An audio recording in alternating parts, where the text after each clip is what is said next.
Hello everyone, it's Seth, probably better known as Saffron Olive, and it's time for our second daily dose of Jumpstart 2022 spoilers. So this was a weird short spoiler season. We got the full set today, so we got every single card to talk about, and if you want to see every single card, you can do that over at MTGPreviews.com, but we got some really exciting stuff, some really cool new legends, not a ton for like Legacy or Vintage.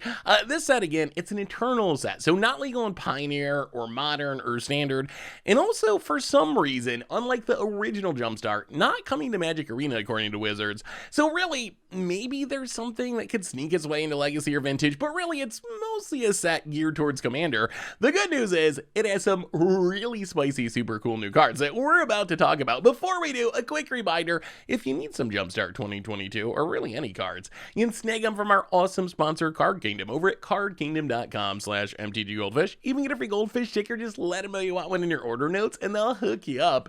Anyway, let's talk one more time about Jumpstart 2022. First up today, we got an example of power creep, which has just taken over the game in recent years, with a 6-mana, 6/6 trampling dinosaur at common in Colossal Dreadmaw. So this card seems kind of insane. If you've played Magic for any amount of time, you know that 6 mana gets you like a Craw Worm. This is so much better than a Craw Worm could ever hope to be. So this is the first card from Jumpstart 2022 that when I saw it, I was actually thankful that this is an Eternal set. It's not coming to Magic Arena. It's not going to be legal in Modern or Pioneer. Could you imagine if Mono Green Devotion and Pioneer, already the best deck in the format, was playing this 6-mana 6/6 Trampler, or in Modern, Primeval Titan decks, Tron decks out of the sideboard? How do you beat this thing? So we'll have to wait and see. Maybe it's good enough to have a chance in some sort of Mono Green deck in Legacy. There are Ancient Tomb, City of Traders style decks that can get 6 mana pretty quickly, and if you can slam this on like turn 3,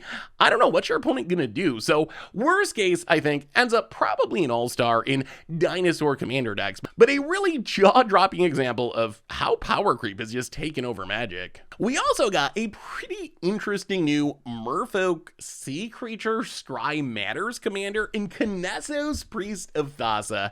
So 2-mana 1/3 legendary Merfolk Cleric. If you would scry a number of cards, you scry that many +1 instead, so powering up your scries, and then you can pay 4 mana, including a Simic hybrid card. So for Commander purposes, this is a Simic card because of that hybrid mana symbol, and you can look at the top card of your library. If it's a Kraken, Leviathan, Octopus, or Serpent, you can put that onto the battlefield. If you don't put a card on the battlefield, you get to put it on the bottom of your library if you want to. So Kenessos, this card's pretty interesting.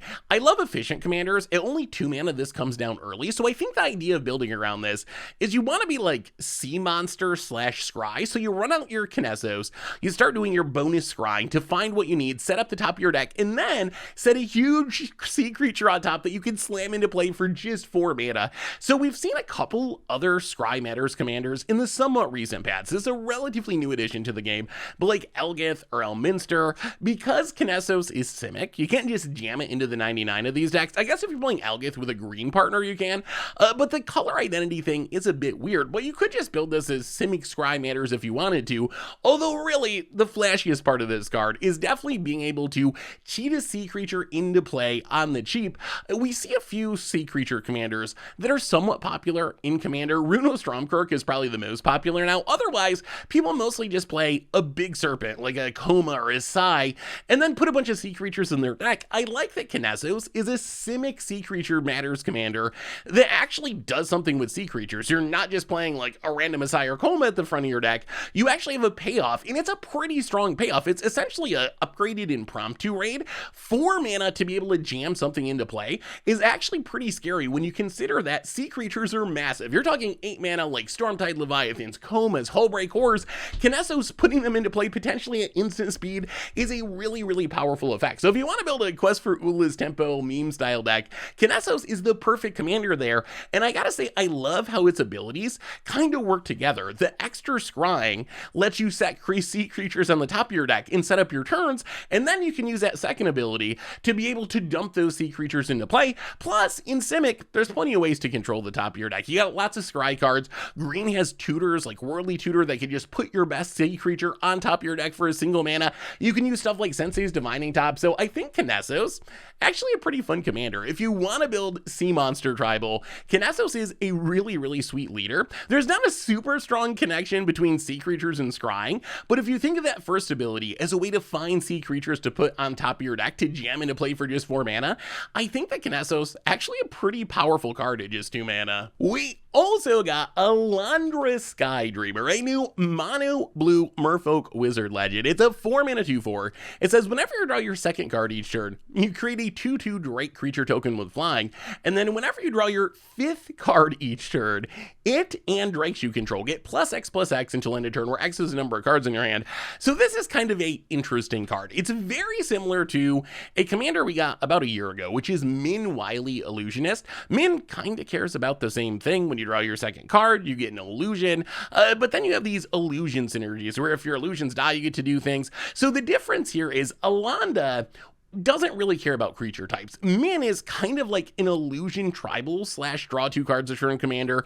Alandra is just kind of a generic draw 2 cards each turn commander, and it has this extra upside. So you start off looking a lot like a Min deck, really, where you want things that'll let you draw 2 cards at instant speed.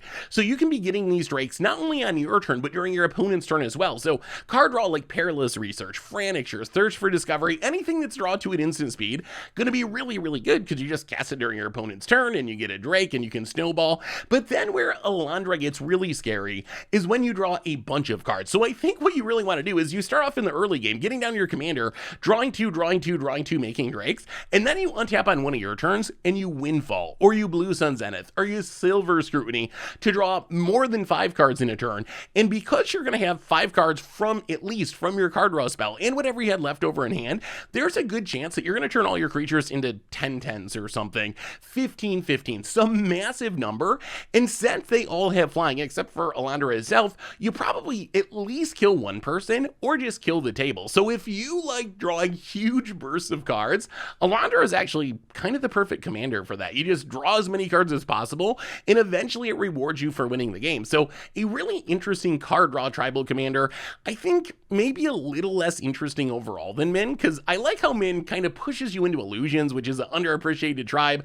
Alandra doesn't really do that. Alandra is just like, play me and draw as many cards as possible, and I will win you the game. But I do love drawing cards, so I could definitely see building an Alandra deck. We also got Mizzix Replica Rider, a new Izzet commander, 4 mana 4/5 Goblin Wizard with flying. It says whenever you cast a spell from anywhere other than your hand, you can pay 1 in an Izzet hybrid mana. If you do, you copy that spell. You can choose new targets for the copy. If the copy is a permanent, it gains haste. And at the beginning of your end step, sacrifice this permanent. So Mizzix, on level 1, it's kind of like Prosper, but in Izzet. The simplest way to play this is a cast stuff from exile commander. So the same thing that Prosper wants, which is casting stuff from exile, is going to work with Mizzix. When you cast stuff from exile, it's not from your hand and you're going to trigger Mizzix. The downside of Mizzix, or maybe the upside for commander as a whole, is because it has this 2 mana activation attached to it, it is much less powerful than something like Prosper. You can't just cast a whole bunch of spells from exile or from your graveyard in one turn and go off. It's much more like Savine, actually, where you can do these shenanigans by casting an instant or sorcery from your graveyard and getting to copy it, but you can only do it once each turn. Mizzix doesn't say once each turn, but the fact that you gotta pay 2 mana for everything that you want to copy is naturally gonna limit how many times that you can do this, but it still seems like a super fun commander. So it works with all the cast from exile stuff, all your Visions of Phyrexia effects, your Ragavan effects, your Jeska's Wills, Brazen Cannon, another new edition that we'll talk to. So you can just overload your Mizzix deck with those cards and try to go off that way and get some extra value when you hit something especially powerful with your Visions of Phyrexia or Jeska's Will. Spend that extra mana, get a copy of it. It also is kind of neat with some other mechanics. It works with suspend cards. This is kind of a fun Izzet suspend commander where you suspend your Inevitable Betrayals or whatever, and then you're able to copy them when they come down. Since they come down for free, you probably have the mana to copy them, and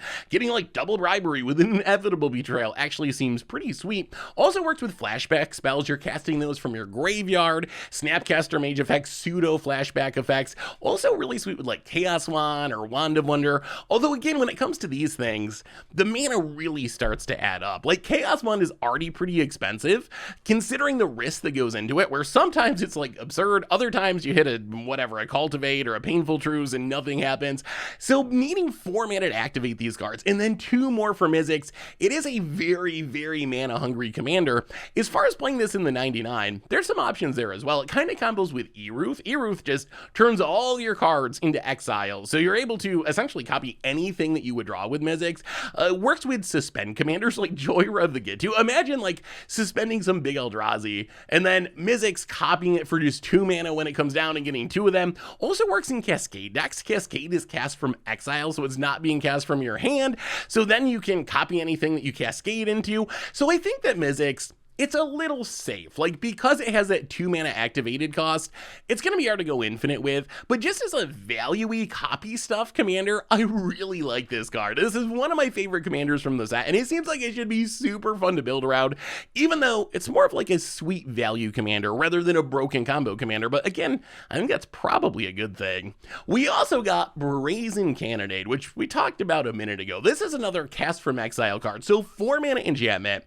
It says, whenever an attacking creature you control dies, Brazen Cannonade deals 2 damage to each opponent. It also says raid. At the beginning of your post-combat main phase, if you attacked with a creature this turn, exile the top card of your library. Until the end of combat on your next turn, you can play that card. So Brazen Cannonade, level 1, it's another Outpost Siege, or Vance's Blasting Cannons, or Visions of Phyrexia. One of those like quote-unquote good and prosper cards because it lets you cast stuff from exile. The twist here is you got to do some work to get that card. You have to attack. So if your opponent rasts your board or something and you have no creatures, you're not going to get a card from Brazen Cannonade. On the other hand, there is a big upside to Brazen Cannonade if you can trigger it consistently, which is you're getting the first card on your post-combat main phase. So you can get a card the turn that you play Brazen Cannonade. All the other versions of this effect trigger on your upkeep. So you don't get a card the first turn you play. You essentially take a turn off to play your Outpost Siege or Visions of Phyrexia, and then trusting that you're going to make that card up in the future with the card advantage it generates starting your next turn. Brazen Cannonade lets you get that card right away. So that is a nice little twist. If you are a deck with a lot of creatures that's going to be attacking and cares about casting stuff from exile or needs card advantage, Brazen Cannonade fine in a card draw slot. However, the most exciting part of this card to me is that when an attacking creature you control dies, it deals 2 damage to each opponent. There's some commanders where this is really scary, like New Garna. Whenever another creature you control dies, draw a card if it was attacking, otherwise it deals 1 damage. So Garna kind of incentivizes your creatures to be dying in combat, or like Carter Doomscourge. Whenever an attacking creature dies, each opponent loses a life, you gain a life. Or Secure Deathkeeper. When a non-token creature you control dies, you get a 3/3 red and black Graveborn creature. So imagine you have like Brazen Cannonade out. You got a big board of random creatures. You're playing Cardor. You swing with your team, and you don't even care about dealing combat damage. All you care about is getting creatures into attack mode. So you send all your creatures into combat, and then you just sack them all to Goblin Bombardment, where you're hitting for 2 from each creature dying with Brazen Cannonade. You're getting 1 from Cardor Doomscourge, and then you can throw a damage at something with Goblin Bombardment.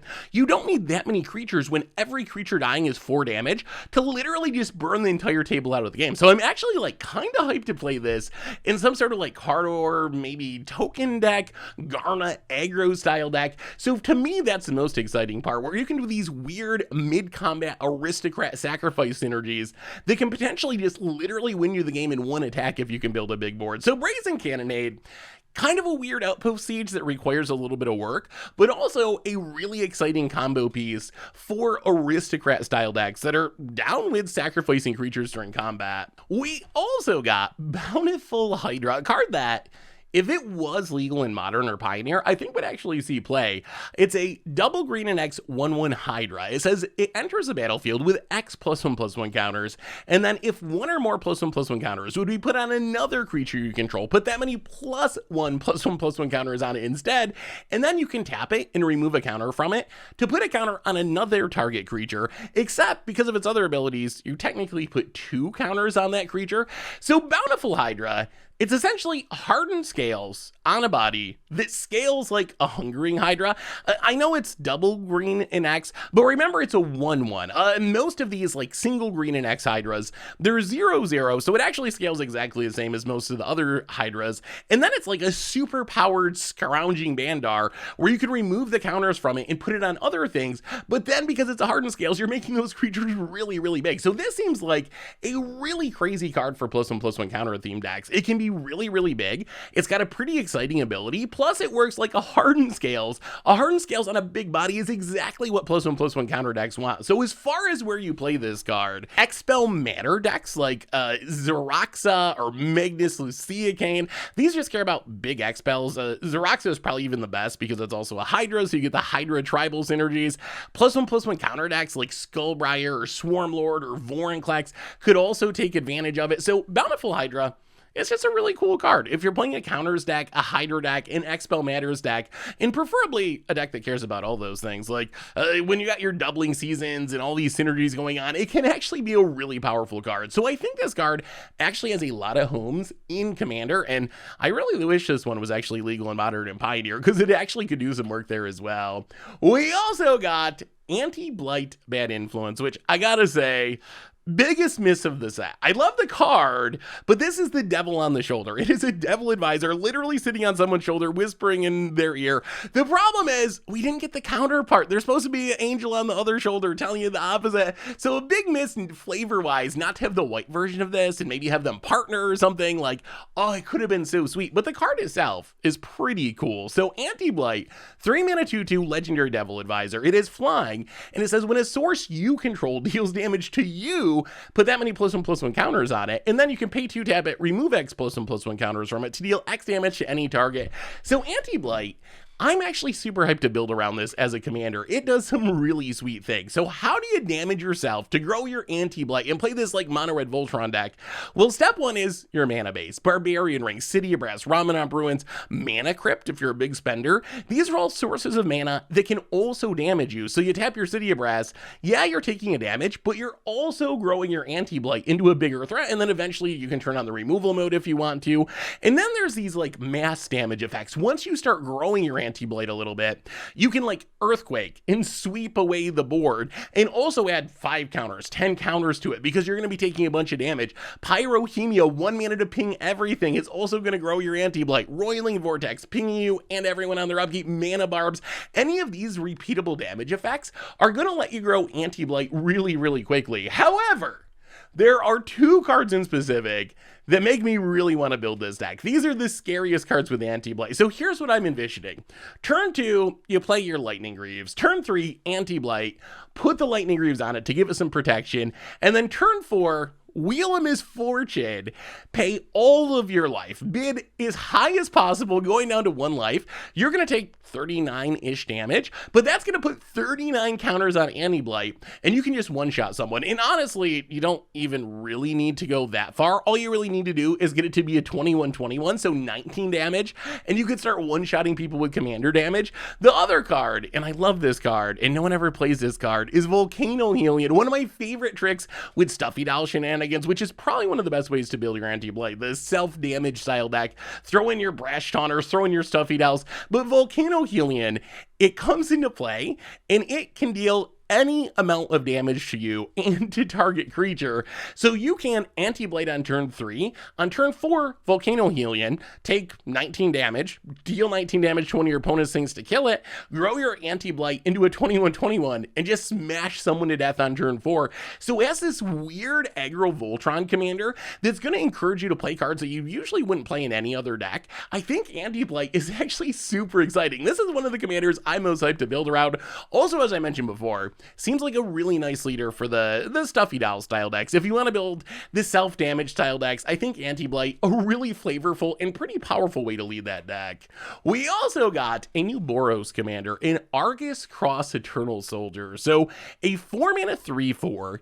It's a white card, but it has a Boros activated ability. So Boros for commander, it has Vigilance, and it says whenever it becomes the target of an ability that targets only it, you can pay 2 mana, including a Boros hybrid. If you you copy that ability for each other creature you control that could be targeted, each copy targets a different one of those creatures. So when I first read this card, I thought it was kind of busted because I thought it worked with spells or abilities, but this only works with abilities. So targeting one of your creatures with a spell or targeting it with a spell is not actually going to do anything. It's not a Zada. It's a Zada, but it's a Zada that only works for abilities, not for spells, which kind of limits what it can do, but there's still some really fun options for this card. So if you think through abilities that target your creature, what this means is once you got Agrus Kos out, and I assume you're going to play some sort of go wide creature deck.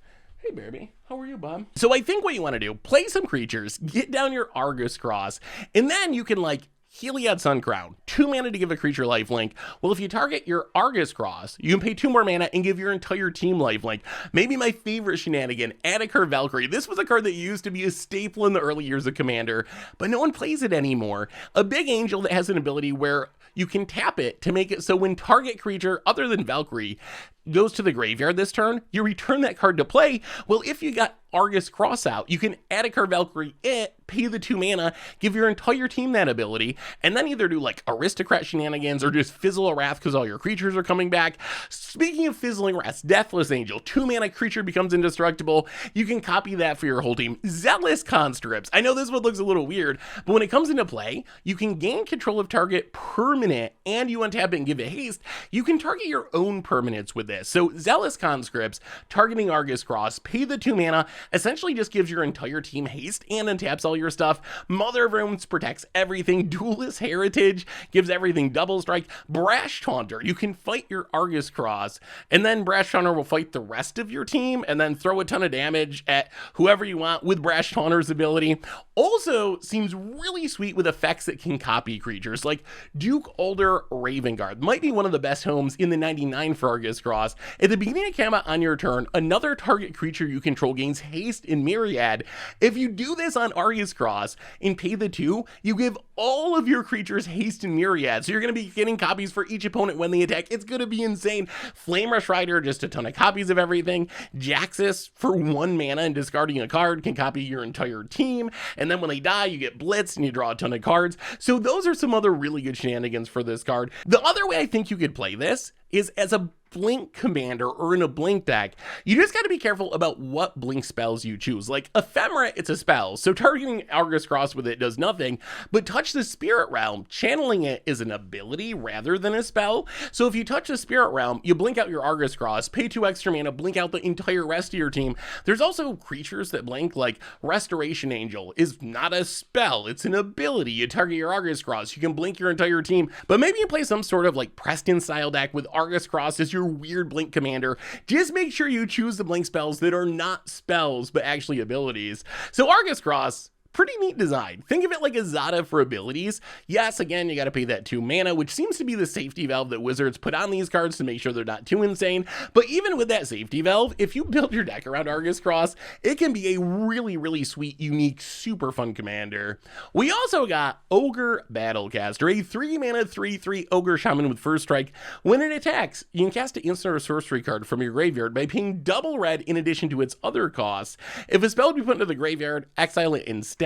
And when you cast a spell, it gets +X+0, where X is the spell's mana value. So this is kind of attacking Snapcaster. If you think about Snapcaster Mage, it's 2 to cast, so Snapcaster essentially lets you cast a spell from your graveyard with the 2 mana attacks. Ogre Battlecaster, once you have it on the battlefield, it's kind of that every single turn. You attack, it has first strike, so hopefully it survives combat. You can pay 2 plus the mana cost to your spell, cast that spell for free. Another comparison might be a very safe Dreadhorde Arcanist. Dreadhorde Arcanist, part of the busted aspect of it is it lets you cast a spell for free. Ogre Battlecasters, like the opposite. Not only do you have to pay for the spell, you got to pay 2 mana each time you want to do it, so it is very expensive, but I still think it can be a pretty powerful effect in certain decks. So you could play this in any Spellslinger deck, although I don't know if it's going to be worth it. Like, it doesn't have haste. It is a lot of mana, so you got to cast it, and then you got to attack with it, then you got to dodge graveyard hate, then you got to pay a ton of mana, then you get to cast a spell from your graveyard. So you could try it in Niv Mizzet or Vran or Belmore. It'd probably be fine there, although I think it's most exciting with a few commanders in specific. For example, Hanada. Hanada likes these really big spells and gives you a huge cost reduction on these spells. Being able to like Magma Opus and then Ogre Battlecaster to cast it again, taking advantage of Hanada's reduction, that actually sounds pretty exciting. Savine is another one. Savine wants you to cast instant or sorceries from your graveyard to get copies of them.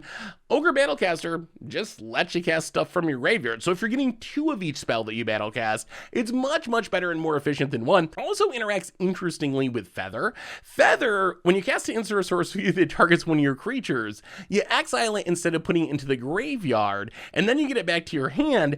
Ogre Battlecaster, when you cast a spell with it goes to exile, but since Feather also puts the spell to exile, I believe that this should interact the way you want it to with Feather, where if you have a spell in your graveyard that you want back in your hand, you can Battlecaster, cast a spell that targets your Feather or whatever, and then get that spell back into your hand on the end of turn, because going to exile is going to exile, and Feather will still put it back into play, so I could see trying it there as well. So Ogre Battlecaster, little expensive, a little bit slow, but a pretty interesting way to cast some spells from your graveyard, especially if you don't have access to some of the blue ways to do it. Reprint Rise. The set's still looking pretty solid. The big one today, Rhystic Study, still like a $35, $40 card. Maybe the best card draw effect in all of Commander. Coming back with new art, Goldspan Dragon, still like $15, $20. Down in the bottom, the card in a language that I can't read, is Oversold Cemetery, which is like 15 bucks. Panharmonicon returns mechanized production. Phyrexian Reclamation, only like $5, but get some sweet new art. So the set does have some really, really sweet and actually pretty expensive reprints, more than I would have expected from a Jumpstart set. Finally today, bunch more lower rarity cards. There's also like 200, 300 lower rarity reprints, even some more rares and mythics that just weren't that expensive. So stuff that I don't think is really going to show up anywhere.